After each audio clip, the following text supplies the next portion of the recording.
Hi, Misha here, and as I was packing to come out to the cabin, like right before, a couple hours, AIM Surplus dropped some of these. Something that is actually quite a rare gun in America. In fact, the only ones here were a small batch imported from Asia years ago, plus a few bringbacks from Vietnam.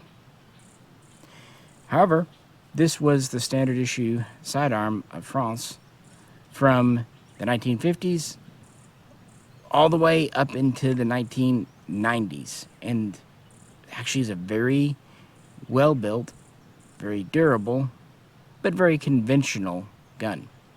Often called the MAC-50, MAC for the company, MAC. This is actually the Model 1950, and it was France's first 9mm NATO as we know it now, pistol. Well, sort of. We'll talk about that. But yeah, before that, and this gun's immediate predecessor, was actually in a 7.65 long cartridge, which is not very gettable. But yeah, these have been very hard to find, and then that batch from AIM Surplus dropped, and I'm sure we'll see them elsewhere. So I thought, let me throw mine in the bag and take it out and dust it off and try it with some modern ammo and see how it does. And as always, if you could, especially if you're kind of looking around thinking about buying one of the new imports and found this video to get info, please do like, share, subscribe. Also drop a comment if you've got one of the new ones and let me know how the condition is. And if you really like to help support us, do videos like this, go over and check out Patreon. We also sometimes do early access over there, or bloopers, or whatever I can. With that, we'll just dive on into the history and then try her out. I don't want to do a super deep dive, but I do need to give some context about the 1950 or PA-50 if you prefer, or MAC-50 if you like. And we have to talk about its immediate predecessor, the Model 1935S. This was designed at the State Factory, Saint-Etienne, MAS, in the early 30s. In 1933, France was starting to have announcing for trials for the next service sidearm. They had a huge hodgepodge of guns in service after World War I. Budget cuts, blah, blah, blah, lots of things. And 1935 is when the trials got serious. And the winner was actually SACM, a private French company, with the 1935A. It was adopted. Fun fact, the 1935 trials were also why FN designed the high power. It's the P-35, which is absolutely what France should have gone with. The 35A, though, was chambered for the 7.65 long cartridge, a 30 caliber, well, long, which is a very real cartridge today. And it was primarily designed by Charles Petter. And yes, eventually Switzerland, SIG, would purchase the rights to the SACM design, and it would become, after several iterations, the SIG P210, the P49. But I digress. In 1937, they were having issues getting the 35A into full production, and so the 35S here, kind of the runner-up contender, was ordered into production as kind of a substitute standard, and again, state arsenal. And so by 1939, both designs, both chambered for 7.65 long, were in production. Around 10,500 A's were delivered before Nazis, and under 1,500 S's were delivered before Nazis. Also, fun fact, while the 35A was manufactured under Nazi occupation around 23,000, the 35S was not, because the plans were hidden. But right after the occupation was over in 1944, both were put back into production for French use, along with their cartridge, and to continue on from there. It wasn't really until 1946 that these took on a life of their own, when they would be transferred to the MAC factory, another state-owned entity, and for a decade they would produce the largest number, around 56,000, give or take. From there, again, 82,000 total. You get the idea. The two pistols together, you have under 170,000. And this is at a time when France is not just regaining control domestically, but no, they're going full bore. They're reclaiming control of their colonies. And the pistol situation is even worse. They have these in service. They have some 1911 A1s and 45 ACP in service. And they have some German guns. Not just left behinds, but no. After the war, because the Obendorf factory fell under the French occupation zone, they produced around 50,000 P-38s. We call them the Grey Ghost. And first, the cartridge, 9x19 Luger Parabellum, was adopted as a French standard. And then the pistol itself was adopted as the Model 1938, or just MLE 38. When with the 50,000 around, they had almost as many of those, and a lot of those would go to the French Foreign Legion. But it's just a huge mess, and they want to standardize on a cartridge, on a pistol. But first, they need to get their act together. They need to get a rifle, and they need to get a submachine gun. But by the latter part of 1946, that's moving ahead, so they finally put out requirements for this. This is not meant to be a revolutionary step forward or even really an evolutionary step forward. They just need a good, sturdy gun that they can give to a conscript, that they can send to the colonies in Africa, East Asia, or use at home, that all branches of the armed forces and some of the police, like the gendarmerie. I'm going to try just 3 rounds of the 124 grain Phoenix out of the MAC-50. Wasn't sure if I'd prefer this or the 115.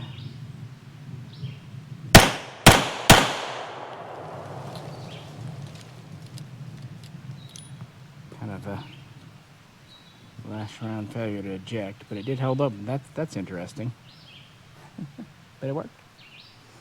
Thus, trials are underway by 1950. And you have a couple of designs from MAS. You have a design from SACM, still a private company. And you have a purchased SIG. It's not a 210 yet, but that's the thing. And the trials that France had said the SIG was the best. It's also not made here, and they were going to go with this, essentially.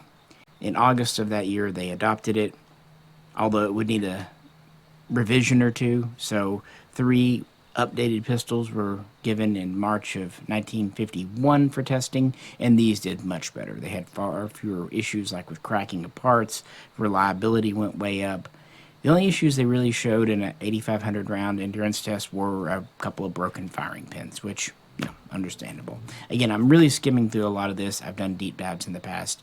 The point is, by the middle of 1951, the design's being finalized. And it's not going to be made at MAS because they've got more important things to do, bigger fish to fry, namely the new MAS 49 rifle and later 4956. Therefore, plans are made to transfer manufacturer over to MAC here, like this gun. And by March of 1953, the first series is ready.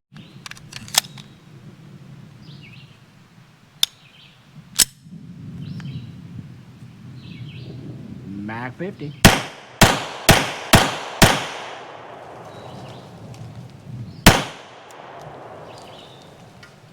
What I was checking there's a loaded chamber indicator on top. Something specified by the trials, and one of the features taken more from the 35A, along with the more kind of curvy ergonomic grip that was done for more of a natural pointing. And I can say shooting it does kind of feel a little better in the hand, a little more flat than the 35S here, because this is a very traditional, conventional gun, but that's not to say it's a bad gun.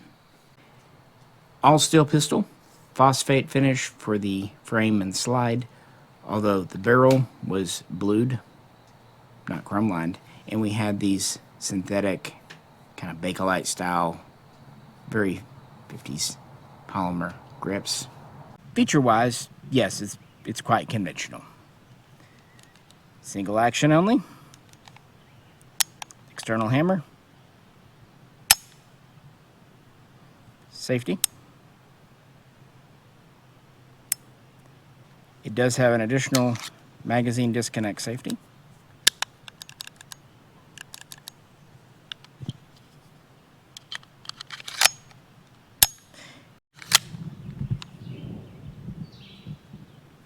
MAC-50.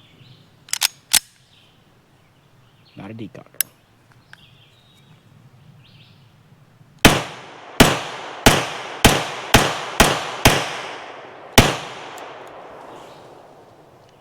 Held open, no issues that time.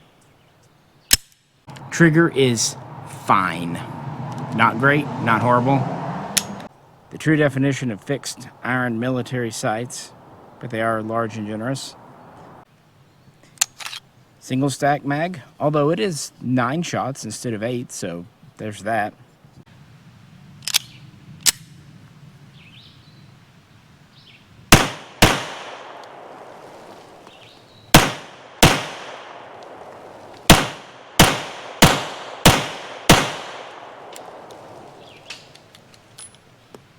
Did that on the last round. Empty casing, just like that first test, but was a full mag, old gun, old mag, so we'll excuse it, but you can't tactical operate, I suppose. One criticism, they were known for being pretty dependable, sturdy guns, easy to maintain, but they were never known for superb accuracy. It could have been the manufacturing tolerances, it could have been the kind of chunky sights, it could have been the 9mm loadings that France used. But given that they were not really meant to be a target pistol, these sights probably are sufficient. Pretty conventional. One thing I do like about the batch that Aim Surplus just released, they come with 2 mags and a holster. Although, again, if you get one, let me know the condition of those parts. I just have, I believe, the 1 mag with mine, but I have had this gun a long time, so I might be misremembering. The safety as such. It's actually something inherited from this. This is technically a 35 SM. This was an updated safety introduced around 1946 and made a standard, even retroactively applied through all pistols through 1950. And it was done to more closely mirror the safety on the 35A. And it too is just a simple block. You can drop the hammer. And this too does have a mag disconnect.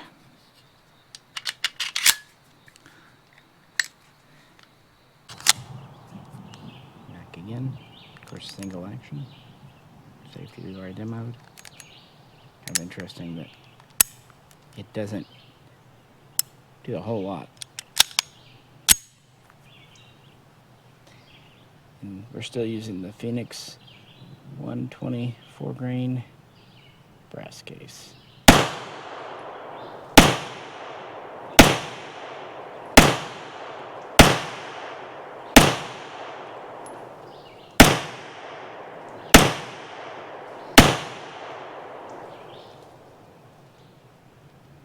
Yeah. Not bad at all for what it is. Mag release is a little far forward on the grip there, but hey, at least you do get 1 extra round. Still not sure about that safety, but oh well. France, well, doing its own thing. Nothing new there. If you're going to have a simplistic gun, you should also make it easy to disassemble and maintain in the field. And they did. They really did. They did also demand the drop-free mag. Now, to take this apart, it's super easy. I want to try not to drop this on the ground. You just press your pin out. It comes right out there. About like high power, but even easier. You separate your pieces. Set the frame down for a second. One thing they absolutely did better than the 1911 was a captive recoil spring and guide. Very modular.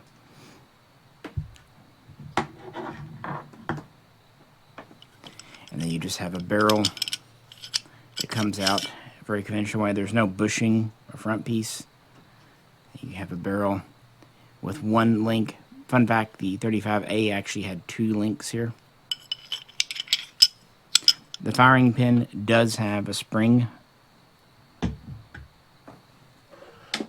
And our lower has a neat feature, and something, I don't know if it was just kind of parallel thinking, or maybe even copied from the Russian Tokarev TT pistol, but the super modular, easy fire control group system here. That meant the pistol could be fixed at the unit armor level very quickly. And reassembling might even be easier. Just put this back in and it just kind of seats in there. Everything is nice and captive in our upper here. This is always easier to do when you're not on camera, I promise you. But there you go. That's it. Easy peasy. But yeah, production really went quite quickly by 1953. And they made these at MAC in blocks of 10,000. I don't know if you noticed in this one, but it has an A prefix, meaning it's a quite early one. Made probably in the first year, maybe in the first few months. And they would turn out roughly 222,000. 221,900. There you go. It's kind of funny they didn't just go ahead and do 100 more to make it a nice even number, but they didn't. And the only reason it really stopped, the last pistols came out of MAC in 1963, but going back to 1960, 61, because of government cuts and everything, they knew they would be shutting down the state arsenal, the MAC. So in 61, they began technology transfer to continue production of these over to MAS. And by 1963, MAS was taking over production, and they would continue to do so officially until 1978, although one has to wonder how many they were really making later on. Either way, MAS made another 120,000, and instead of doing in blocks of 10,000, they did a block of 100,000 and then a block of 20,000. Meaning you had just under 342,000 of these built. And the reason they're so rare in America is these were never commercial. They were never meant to be anything. They were meant to unify a French cartridge and a French sidearm. Not to be anything extraordinary, just something that everyone can use. And they weren't even really planning to sell or even give them to allies. Although ultimately they would give a small number to colonial forces, colonial allies in the 50s and 60s. And that's how we get these here. You notice this one is marked France on it. That means it's a pre-68 import, and there was a batch there. The newer ones, of course, will have more of the modern import marking. But that's really the only ones that that kind of got out in the wild. The truth is, these were used heavily. And they were used in Indochina, Vietnam. That's how some U.S. GIs brought them back in the 60s and 70s. They were left by the French and reused by the Vietnamese. And they were replaced in 1990 by the G1, a French-made version of a Beretta 92G. However, they were kept around, and it's a good thing they were, because around 2000, 2001, they were noticing that some of the French-made Beretta types were having cracking issues, kind of like we saw in America in the 1980s. So quite a few old, dependable 1950s here were dusted off and redeployed, even in places like Afghanistan. So they had a little bit of a twilight career. Kind of reminds me of Sweden with the Model 07, the Husqvarna, versus the Model 40, the Lottie version. It happens. It's just always been a rare gun in America. And maybe that's why they're cool. But I will say, it is fun to shoot. It's not the worst at all, and happy we got it out. And if you noticed, it was thundering. Yeah, did it during a thunderstorm today. just kind of in between rain things. In fact, as I've recorded this part, it wasn't raining, and now it's back to drizzling outside. But let's try that safety out while we're at a safe range area and just see here. Why not? First, let's drop the mag. See, empty, safe. So, in case you took your mag out and for cleaning it, forgot. So that's there. And it's a little disconcerting because the hammer does drop, but no bang. Do that.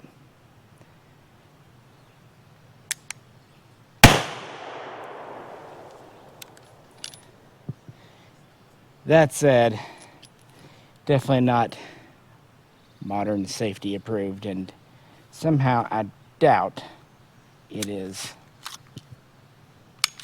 drop safe. It's not a bad pistol, but one has to think, why didn't they just go with the high power in 1935? That could have served them well up through 1990, give or take. I appreciate you tuning in, and it does make me kind of happy that French guns, probably thanks to Forgotten Weapons more than anyone else, have started to get the recognition they deserve.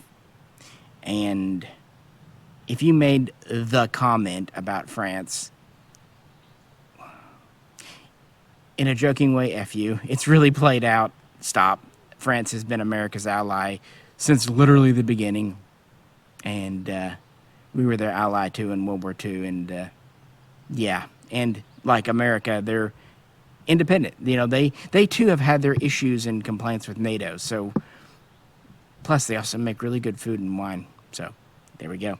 Now, I've always liked them, and I did get into French guns early on because I could afford them, and I thought they were interesting. And they have really pushed firearms development forward. I mean, smokeless powder, Spitzer bullets, even the self-loader. I mean, John Garand took inspiration from the French RSC Model 1917. So they really helped a lot. Although with this gun, they were going pretty conventional. But it also makes sense why the 1935A or 1935S in the unique cartridge was being replaced by this, because it's pretty much just that, a scaled up 9mm. And with their experience with the P38 before, not to mention the MAC-49 submachine gun, it is standardization. And of course, there's tons of combat history here with the use in Indochina and beyond, not to mention places like Algeria. And I'm happy a batch finally came in of these, because they've been out there, and I hope that they kind of become a semi-common thing, because it's a neat pistol. And as you saw today, even though it's old, it's got the original mag, original springs. We really had no failures aside from that failure to eject the last spent cartridge about, I'd say, 25-30% of the time. Not bad. I'm sure a fresh mag, or maybe just a different type of ammo, would alleviate that too. If you found the video helpful and you decided to buy one, comment below how yours came in and looked. And if not, you're just kind of checking these out for fun, glad to share something I've always enjoyed with you, because I've had this gun a long, long time. With that, please do like, share, and subscribe. This is Misha, and we're going to head in before it starts raining and storming. Catch you next time.